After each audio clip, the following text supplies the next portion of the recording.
首先来看一则最新消息，白宫官员证实，周一上午，美国总统川普与中共党魁习近平进行了电话会谈。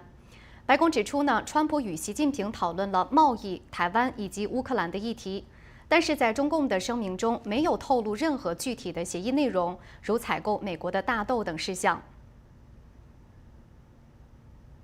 在川普政府最初提出28点的和平计划之后美国和乌克兰周日起草了一份新的和平框架。两国官员周日在瑞士日内瓦会谈。下面我们来连线华府记者张亮。张亮你好，能否先和我们介绍一下这次会谈的进展如何呢？你好，雨婷。美国和乌克兰周日发布联合声明，称赞日内瓦举行的首轮和平磋商富有成效。那声明说会谈凸显了双方对实现公平持久的和平的共同承诺，强调说任何未来的停火提议都需要充分维护乌克兰的主权。那乌克兰重申对美国以及川普总统的感谢，双方将在未来几天继续就联合提案进入深入的研究。更新后的和平框架的具体细节并未公布，不过消息人士称新方案从28项削减到了19项。但并未有具体的说明删减了哪些条款。川普总统也发文说，眼见为实，但或许真的有好事正在发生。白宫的声明指出新的框架强化了对乌克兰的保护措施，并强调其主权不容协商。美国国务卿卢比奥周一在日内瓦对该计划表达乐观。我们来看卢比奥怎么说的。It is probably the most productive day we have had on this issue. Maybe in the entirety of our engagement, but certainly in a very long time. But work remains, and because this continues to be a working process, I don't want to declare victory or finality here. 卢比奥还指出，任何最终的协议仍需获得莫斯科的同意。川普总统此前将达成协议的目标期限定在本周4，但卢比奥最新表态这一期限存在着调整的空间。据报道乌克兰总统泽连斯基可能在本周访问美国，与川普讨论和平计划中最敏感的问题，那就是领土的争端。那另外川普总统周日还表示，他计划把穆斯林兄弟会列为外国恐怖组织。第一任期他曾考虑过推动这个议题，如今再度提上议程。穆斯林兄弟会是由哈桑班纳在1928年在埃及成立的。被视为全球最早、影响力最深的伊斯兰主义政治运动之一，长期以推动社会和体制的伊斯兰化为核心目标。其思想和组织活动在多国引发安全和稳定层面的广泛争议。雨婷，好的，谢谢。那我们再来关注美国国内的情况哈。那么先前美国联邦政府是关闭了43天，外界预估是造成了110亿美元的永久性损失。那么张亮，目前来看，白宫对明年的经济预测如何呢？到明年1月份，这个临时拨款用完之后，是否还会出现政府关门的这个危机呢？好的，美国财长贝森特周末表示，他认为美国的经济整体上不会出现衰退风险，2026年有望迎来强劲的经济成长，而不会有通膨。那主要原因是政府在贸易和税收方面的经济政策让美国人受益。不过贝森特也坦言，银行利率还很高，经济中有部分领域开始显现吃紧的迹象，比如房地产市场以及对利率敏感的产业。他还强调坚决反对让政府再次关门。我们来看贝森特怎么说的。I am very, very optimistic on 2026. We have set the table for a very strong, non-inflationary growth economy.We're going to see substantial refunds to working families in the first quarter of 2026. You know the best way to bring your inflation rate down? Move from a blue state to a red state. Blue state inflation is 0.5% higher, and that is because they don't deregulate, they keep prices up, energy is higher. If Senate Democrats close the government again, that Senate Republicans should immediately...They abrogate the filibuster. 周一一早川普总统发文说，非常期待美国最高法院就这项紧急而且时效性强的关税事项做出裁决，以便能够继续不断间断地让美国再次伟大。推文说不久所有的适用关税的商品都避免不了加征关税，届时美国将应缴纳的关税金额将飙升。远远超过目前的已创历史新高的水平，把美国呢推向一条前所未有的新道路。那美国呢已经是世界上最炙手可热的国家，那关税力量呢将为美国带来前所未有的国家安全和财富。另外呢，川普总统对共和党众议员呢 Marjorie Taylor Greene 呢宣布辞去国会的议员职务呢做出了回应，认为这是对国家呢有利，并且呢对 Marjorie Taylor Greene 个人呢表示肯定，只是政见不同。雨婷，好的，谢谢。再来看到24号，乌克兰总统泽连斯基通过视讯向瑞典议会发表了演说。强调基辅将继续与伙伴国的合作，落实美国的和平提案来结束战争。不过，必须要强化而非削弱乌克兰。外界预计，泽连斯基最快本周会前往华府会见川普。Right now, we are at a critical moment, and we are working closely with the United States, with European partners, with many others to define steps that can end Russia's war against us, against Ukraine, and bring real security. Of course, we all continue working with partners, especially the United States, and look for compromises that strengthen, but not weaken us. 在中日紧张关系持续升温之际呢，日本的防卫大臣小泉进次郎周日宣布，计划在日本最西侧的与那国岛部署导弹部队，来保卫岛屿安全。小泉强调，这项部署将降低日本遭受武装攻击的可能性。对此，台湾也进行了回应。現在配備に向けた準備を着実に進めているところであり。日本防卫大臣小泉进次郎周日视察与那国岛，宣布计划部署地对空导弹部队。这款军载式导弹射程约48公里，主要用于拦截巡弋導彈和飛機。与那国駐屯地への配備を計画している中距離地対空誘導弾部隊。こちらは島の安全を守るための部隊であり、配備によって我が国への武力攻撃そのものの可能性を低下させることができると考えており、地域の緊張を高めることになるというご指摘は当たらないものと考えています。与那国岛距离台湾只有110公里。日前，一架中共无人机飞越领空，被日本战机紧急拦截。台湾立法院外交及国防委员会周一邀请国安局、外交部报告区域安全情势。中华民国外交部次长吴志忠周一对日本将部署中程地对空导弹计划表示肯定。我们的方向就是降低冲突。那日本、美国欧洲现在是我们现在关系都不断在增强的一些盟国我觉得台湾其实最重要是怎么样？是跟这些国家关系的加强。吴志忠认为，维护台湾安全的首要事项是遏阻战争爆发，降低冲突。日本强化军事设施有助区域和平。新唐人电视台记者安琪、江迪亚综合报道。周一晚间，中华民国外交部在台北举行了与美国各州办事处协会的感恩酒会。美国在台协会副处长梁凯文在致辞时强调，美台关系在各个领域都坚若磐石。会后，外交部长林佳龙也回应了日本首相的台湾有事论。台海有事第一岛链也会有事这个包括日本、菲律宾在我们临接区。特别是我们跟日本之间有宫古海峡，那跟菲律宾之间有巴士海峡，所以呢，只要是基建那么在台湾的周遭也都会影响到邻近的国家所以在这个方面我们可以说第一岛链也是同一个战区。AIT also fully supports Taiwan's efforts to establish a science and technology park in the United States.Which will help bring more Taiwanese suppliers into the U.S. market and reinforce Taiwan's vital role in global supply chains. 随着冬季来临，俄乌也出现了停火的曙光。周日，美国与乌克兰起草了更新版的和平框架，针对分歧呢，还将继续磋商。那么，俄乌实现停火还有哪些挑战呢？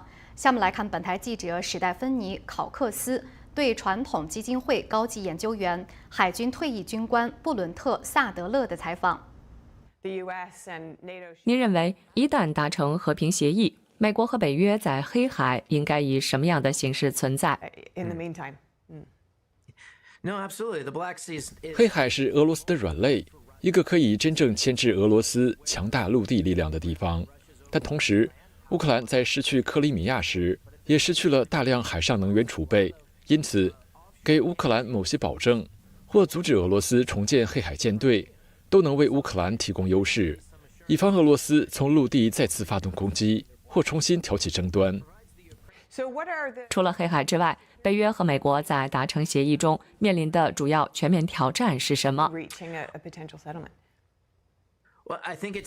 我认为对美国来说，维持一个持久的和平符合最佳利益。政府也一再强调这点，原因在于人们越来越担心中共正在酝酿一场对抗，把美国卷入印太地区大规模的战争冲突中。因此，把有限资源重新集中到那个战区至关重要，能遏制未来1年或18个月内可能爆发的敌对行动。考量到中共对俄罗斯的支持，美国目前应该如何应对中共，以便妥善地转变这一局势？对中共而言，这场战争拖得越久越有利。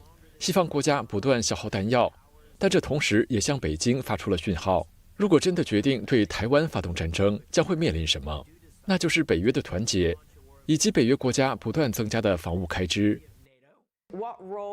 美国在战后乌克兰的安全中扮演着什么样的角色？如何防止欧洲未来再次爆发大规模的冲突？目前，欧洲各国仍在克服过去30年因忽视军队建设带来的影响，要重建军力恐怕需要很长的时间。因此，美国在欧洲仍需保持一定的军力，但这必须和防止或遏阻中共在太平洋地区发动侵略战争之间取得平衡。谢谢您。谢谢。中共不断地升高与日本的紧张局势，来报复日本首相高市早苗的台湾有事就是日本有事论。周末在南非的 G20 峰会上，高市是再次的强调要建立自由公平的国际秩序，以及维持关键矿产供应链的安全。值得注意的是呢，高市内阁的支持度仍然是超过了70%，没有受到这次中日风波的影响。G20 峰会今年在南非召开，日本首相高市早苗上任后首次出席，并与各国领导人会面，互动热烈。而先前由于中共外交官扬言要斩首高市早苗，这次高市早苗和中共总理李强两人之间零互动。高市早苗也在 G20 的3场会议发表演说，谈到要建立自由公平的国际秩序，实现自由开放的印太地区，还呼吁要建立有韧性、可靠的关键矿产供应链。会后记者会上被问到中共议题，高市早苗回应：我が国としては中国とのさまざまな対話についてオープンでございます。扉を閉ざすようなことはいたしておりません。その中で当然我が国として主張すべきことは主張していくということが大事でございます。このような姿勢のもと、今後も適切に対応を行ってまいります。中共报复高市早苗的台湾有事言论，日媒最新民调指出，在11月21号到23号之间的民调，支持高市早苗内阁的比例占72%，而不支持高市内阁的比例则只有17%。另外，针对高市早苗的台湾有事言论，日本过半受访者都表示不认为有问题。新唐人亚太电视曾一豪、李义宏整理报道。日本首相高市早苗在11月7号的国会答询时表示，如果中共以武力夺取台湾，日本可能会行使集体自卫权。这番话是引发了近年来最大规模的中日外交冲突，并且迅速地蔓延到了贸易、旅游、文化等领域。2周来呢，中共是持续地施压日本采取报复措施，要求其撤回言论，但是日方明确表示不会撤回。周日，中共外长王毅更是指控高市越过了红线。早前，美国也正式的出面力挺日本。美国国务院表示呢，对美日同盟的承诺坚定不移。另外也指出，无论在台海、东海或南中国海，美国坚决反对片面改变现状的企图，包括透过武力或胁迫的手段。下面我们来请嘉宾解析目前的中日争端。今天我们连线的嘉宾是政经评论人士唐百桥先生，您好，欢迎您。谢谢邀请。好，那我们看到中共外长王毅是声称日本首相高市是越过了不该碰的红线。那您怎么看他的说法？为什么北京对高市的言论反应的是如此激烈呢？这里有2个因素，一个就是中共在高市早苗当选以后啊，他们非常紧张，因为美国跟日本呢，这个在历史上应该是中美建交以后，美国跟日本同时2个右派，也就是说，按照有一些这个学术界说法，就是极右了，就是鹰派吧，就对中共非常强硬，对台湾非常友好的2个国家元首，一个川普。这个川普底下就是卢比欧是吧，国务卿，然后一个是高市早苗，高市早苗当他后面还有一个支持者就是麻生太郎，所以这4个人的话是吧，当然高市早苗还是安倍对吧，这个得意门生，所以安倍跟川普关系又特别好，所以现在高市早苗当选以后，对中共来说是场噩梦。接下来高市早苗很可能会长期执政，因为他的民调非常高。不像不像那个石破茂或者是安田都是比较短命的这个就是短时间的首相。那有人预计高市早苗可能会像安倍一样的就是长达10几年的执政。那么这个中共一定要去出招的。那么这是一个原因。第2个原因就是因为前段时间美国就川普在访问亚洲的时候那个亚洲之行东盟的会议和这个 IPEC 会议之前的时候，在飞机上接受采访说，谈到台湾问题的时候，就是说台湾就是台湾。那个时候中共没有办法做出反应，因为美国太强大，而且知道川普是一个很强硬的一个政治人物，谁也不敢惹，所以但是呢，他不做反应的话，对他来说非常难堪，非常不好下台。所以这一次正好抓住高市早苗这个话来来进行反击。所以说，我觉得他只要是借这个打击高市早苗，也想就是所谓警告美国政府吧，那这个起不到作用，因为这个道理很简单，高市早苗自己已经讲得很清楚，这个不是他新的一个政策，也不是他新的一个论调。第一，安倍在这个很久以前，就2017年左右吧，就提出来过台湾有事就是日本有事。而且在2015年的时候，安倍政府的时候，他在执政的时候，他推出了一个就是这个安保条约一个新增条款，就说如果邻国或者是跟日本关系特别友好的国家，对吧？然后遭到了攻击的话，就构成了日本的生存危机事态。那么就为了捍卫保卫美国人的生命财产和自由的追求幸福的安全这个权利，会采取有限的集体防卫权。所以高市早苗只是把他的立法的一个法律重新宣读了一番，就像安倍一样的。所以这个不是什么新的论调。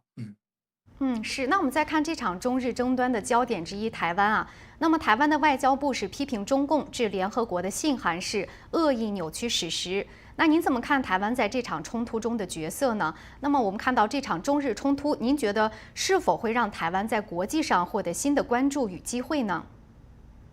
对，首先这个台湾这个反驳是非常有理的，日本也进行了反驳，因为这一个公函就是所谓给联合国公函，实际是做给国内人看的了，因为他歪曲事实的原因很简单，因为他为什么要说给联合国写信呢？因为联合国曾经有一个战败国这个条款，那这个战败国条款其实事实上虽然说现在没有从根本上删除，但是1995年的时候日本政府的时候曾经向联合国正式提出过删除相关的战败国条款。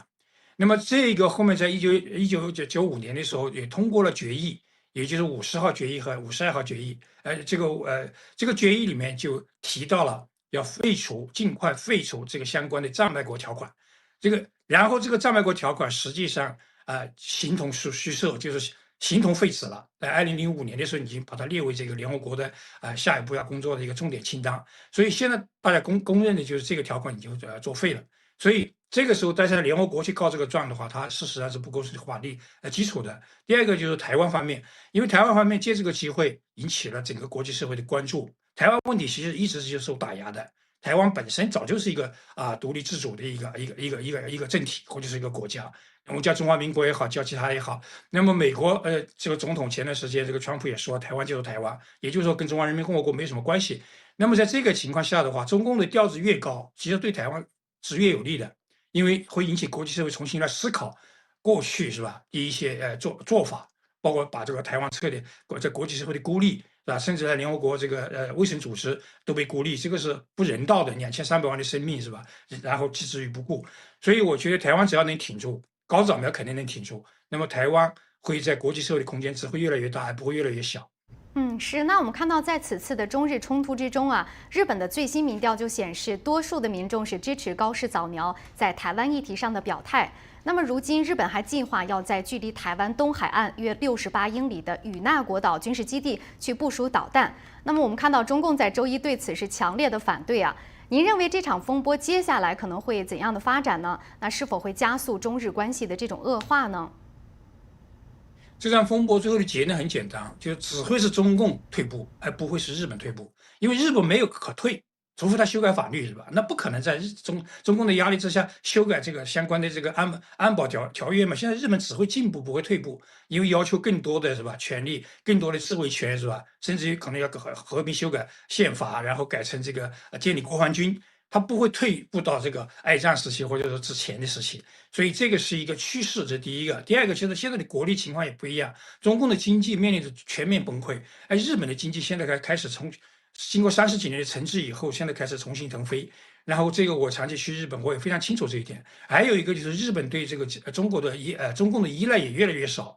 像我们前段时间也看到新闻，就日本最后的一个超市啊，就是这个连锁超市叫高岛屋，已经从上海撤出了。也就是说，大量的包括本田、丰田的这个工厂啊，还有都大量的已经基本上从中共已经全面撤出了，中共国撤出了。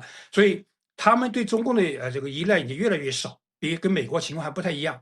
那么日本跟台湾也不一样，因为台湾相对来说比较小，经济实体也比较小，所以中共一直用经济这个手段来打压，是吧？来恐吓台湾，但这一招对于日本是无效的。然后更重要的一个因素就是说，现在经过这番打压以后，高市早苗的民调不仅没有降，反而升了，而且升得非常厉害。就是高市早苗的内阁从60%这个左右一路升到现在72%。那么这种情况下的话，你作为政客来讲的话，你不会让步吗？因为你民调越来越高，你怎么可能让步呢？只有在压力之下才会让步。所以这个中共是搬起石头砸自己脚，我认为是。谢谢您的分析呀。好，谢谢。再来看到，近年来中共的跨国镇压是越发猖獗，也让西方的社会更加的警觉中共的红色渗透。中华民国自由通讯传播协会周日在台北举办了反跨境镇压座谈会，现场是邀请了多位学者专家，揭露了中共向海外输出恐惧、压迫的手段。令人震惊的是，主办单位竟然也收到了死亡威胁，警方因此提升了会场的维安。今天我们全部都是跨境镇压的受害者。台湾民间团体举办反跨境镇压座谈会，事前收到恐吓信件，与会学者明居正示警，中共跨境镇压近在咫尺，也揭露中共意在武统台湾前，利用内功手法，其中就包括跨境镇压胁迫。如果说在事先呢就能够对台湾进行内功手法得效的话，产生效果的话，将来武力统一或动兵的时候，它会降低风险、降低成本。中共跨境镇压也输出海外，包括在多国建立秘密警察据点，逮捕绑架异议人士，引发国际警觉。通过便衣特务对海外中国的异议人士进行监视、恐吓、胁迫遣返，在1年多的时间，遣返了23万中国民众回中国大陆，干涉了一个国家的内政，尤其是警务内容。这是完全是不能接受的。与会的台湾 NGO 工作者李明哲，曾经因为与中国网民讨论民主，赴中国时遭中共判刑关押，以亲身经历揭露中共跨境镇压。那中国政府把我在台湾网络上的言论当成颠覆国家的罪证，把台湾人当作自己国家的国民一样，强加一个只适用本国人的颠覆国家政权的罪名，这是把自己国家主权无限扩张、侵略台湾主权的行径。这种行径其实最标准的跨境镇压。与会学者强调，中共长臂管辖威胁进入台湾，意在钳制台湾言论自由，制造寒蝉效应。如果没有积极应对，恐将造成言论自由自我限缩。新唐人亚太电视林秋霞、佘志成，台湾特别报道。近日又有2名中共公安高官落马。周一，中共对四川省原副省长、省公安厅原党委书记叶寒冰立案调查。早前已经退休了5年的黑龙江省原副省长、公安厅原厅长毕保文也落马。据民汇网报道，2人都曾积极参与迫害法轮功，受到国际组织的追查。通告称，叶寒冰搞团团伙伙，搞迷信活动，违规收受礼品礼金，干预插手执法活动，家风不正，利用职务便利非法收受巨额财物。据公开简历，叶寒冰2000年起任浙江省公安厅治安总队总队长、湖州市公安局长、温州市公安局长、浙江省公安厅副厅长、杭州市公安局长、四川省副省长、公安厅长、党委书记、省政法委副书记。据明慧网报道，叶寒冰长期在浙江、四川任职，这2个省都名列中共迫害法轮功学员最严重的省份。截至今年6月，四川省已被证实的被迫害致死的法轮功学员有314人。2018年到2023年4月，四川省至少有44名法轮功学员被迫害致死，包括四川广播电台主持人庞勋，死时年仅30岁。知情人说，监狱把他活活打死了，尸体上留下了各种伤痕，全身上下都有电击、捆绑、殴打的痕迹。此外，还有众多的法轮功学员被绑架、非法抄家、关押、判刑，有的被迫害致残、致伤、致精神失常。叶寒冰对此负有领导责任。叶寒冰曾被列入2023年迫害法轮功的恶人名单，递交给43国政府，要求这些国家依法对恶人及其家属禁止入境、冻结资产。追查迫害法轮功国际组织对叶寒冰发出通告进行追查。另外，黑龙江省原副省长、省公安厅原厅长毕保文近日被查，通报没有说明具体原因。毕保文1999年起任山东省日照市公安局长、书记，滨州市公安局长、书记，山东省公安厅副厅长、副书记，黑龙江省公安厅长、书记、督察长，黑龙江省副省长、省政法委副书记。据明慧网报道，毕保文从1999年中共迫害法轮功开始就积极参与，导致当地上千名法轮功学员遭受迫害。海林市王淑坤女士被毒打迫害致死。佳木斯61岁的法轮功学员杨胜军，2019年8月在被非法关押9天后被迫害致死。38国的法轮功学员再次联合行动，将毕保文等数十名迫害法轮功官员名单递交本国政府，要求依法制裁恶人。追查迫害法轮功国际组织发出多达10多起通告，对毕保文进行追查。新唐人电视台记者李梅、刘芳综合报道。由澳洲、美国、英国等15个国家21号在联合国共同发表了声明，直接点名中共在中国境内持续侵犯人权，并要求北京立刻停止这些侵害行为。澳大利亚、美国、英国等15国联合声明表示，在中国任意拘押、强迫劳动和大规模监控、限制宗教和文化表达等破坏人权的行为持续存在。民族和宗教少数群体，特别是维吾尔人和穆斯林群体、基督徒、藏人、法轮功学员等，都遭到中共有针对性的镇压。声明说，我们对中国仍在发生的严重侵犯人权的行为深为关切，同时对于香港长期享有的公民自由和法治持续遭到破坏，以及身在香港境外的个人因行使表达自由而遭通缉和悬赏，我们也表示关切。声明要求中共释放所有仅仅因为行使人权和基本自由就遭到不公正拘押的人，呼吁中共全面履行其在国际法下的义务。声明还敦促联合国各成员国通过联合国采取行动，呼吁中共着手解决有据可查的侵犯人权的行为，并推进切实有效的问责。新唐人电视台记者李博文荣誉综合报道。多年来，美国国会及行政当局中国委员会共同主席克里斯·史密斯一直积极地揭露中共侵害中国人权的行径。近日，他主持了专门讨论中共践踏宗教自由的听证会。下面来看本台记者史蒂夫·兰斯对他的专访。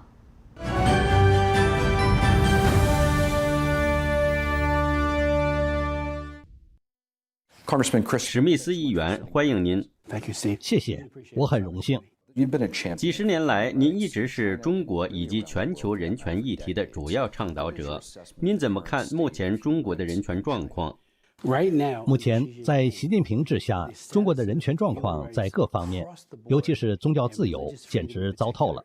像毛泽东一样，习近平不遗余力地迫害中国人，他对法轮功举起了屠刀。很显然，这导致非常多的民众被杀害，遭受酷刑折磨。中共经常使用酷刑，我们有无数次听证会证实了这一点。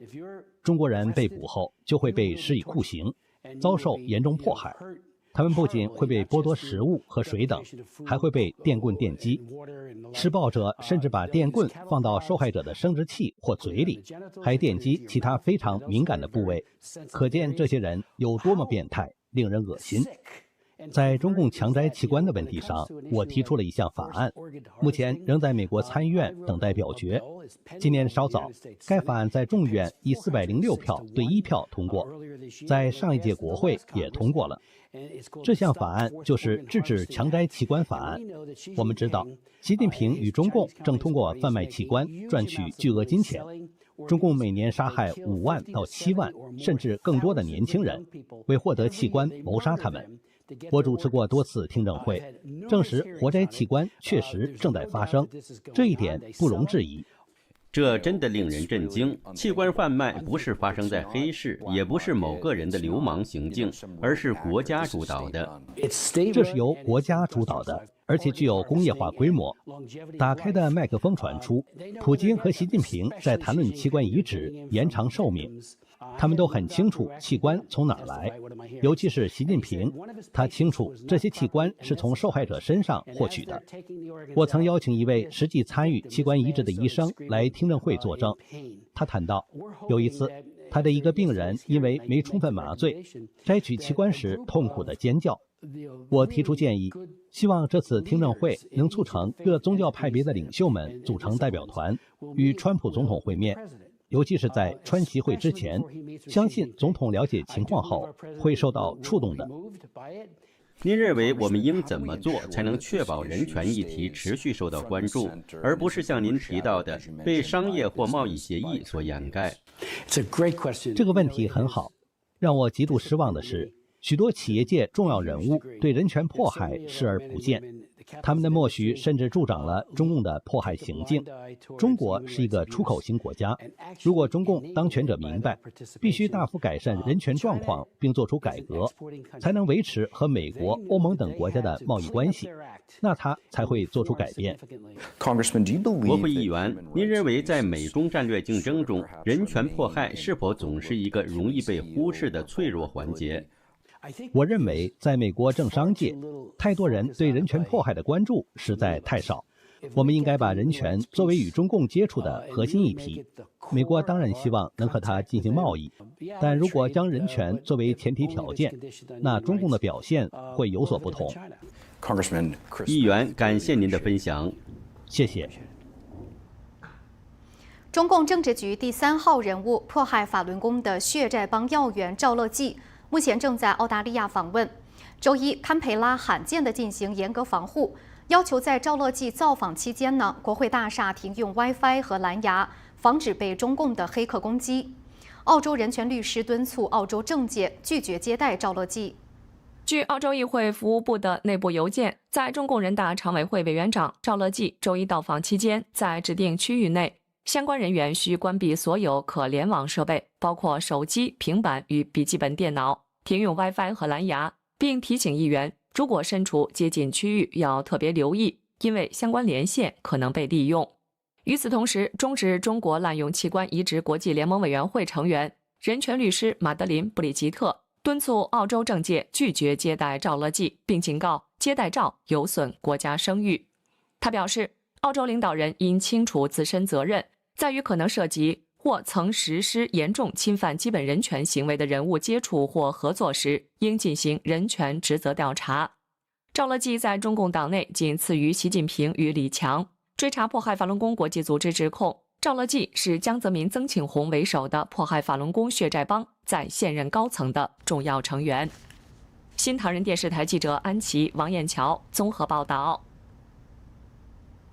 白宫表示，周日与乌克兰的会谈富有建设性。国务卿卢比奥在周一透露，双方的谈判分歧正在缩小。乌克兰总统泽连斯基也公开感谢美国的援助。另外，土耳其总统埃尔多安周一将与普京通话，推动和平进程，并且努力重启黑海的粮食运输。先前提出的28点和平计划引发欧洲盟友不满。美联社披露的草案显示，该计划包含重大让步，例如乌克兰将按当前战线割让领土给俄罗斯，并放弃加入北约的目标。为此，欧洲国家提出了一项反制方案，要求放宽部分领土让步，并承诺一旦乌克兰再遭攻击，将由美国提供类似北约的安全保障。Supporting this process by working closely together with the European Union and in close coordination with Ukraine, the United States and NATO. An efficient and coordinated European engagement, as well as a strong European presence in Geneva, has allowed us to make good progress in the negotiations for just and lasting peace in Ukraine. While work remains to be done, there is now a solid basis for moving forward. 欧洲多位领导人对修订版的和平方案表达谨慎乐观。德国总理舒尔茨表示，这份协议是美国、欧洲和乌克兰的共同立场，尽管过程艰难，但他相信协议最终能达成。乌克兰总统泽连斯基周日表示，乌克兰与美国展开对话是件好事。Важливо, що розмова з американськими представниками є, і є сигнали, що команда президента Трампа чує нас. 泽连斯基感激美国给予的一切支持，他强调，美国的援助直接挽救了无数乌克兰人的生命。此前一天，川普总统在社交平台上公开表示，乌克兰领导层对美国的援助毫无感恩之心。与此同时，土耳其总统埃尔多安周一将与俄罗斯总统普京通电话，讨论推进和平进程，并恢复黑海粮食运输通道。作为北约成员国，土耳其一直与基辅和莫斯科保持双边关系，向乌克兰提供武器，但拒绝加入西方对俄罗斯的制裁。新唐人电视台记者陈悦、赵嘉林综合报道。承传传统，匠心独具，普瑞堂玄宝黑参，精选韩国优质高丽参，历经2260天，9蒸9曝，手工制作。富含人参皂苷，去除燥火，滋养身心。普瑞堂玄宝黑参再现生命活力。点击视频下面连结，输入 NTD999即可享受全球免运费。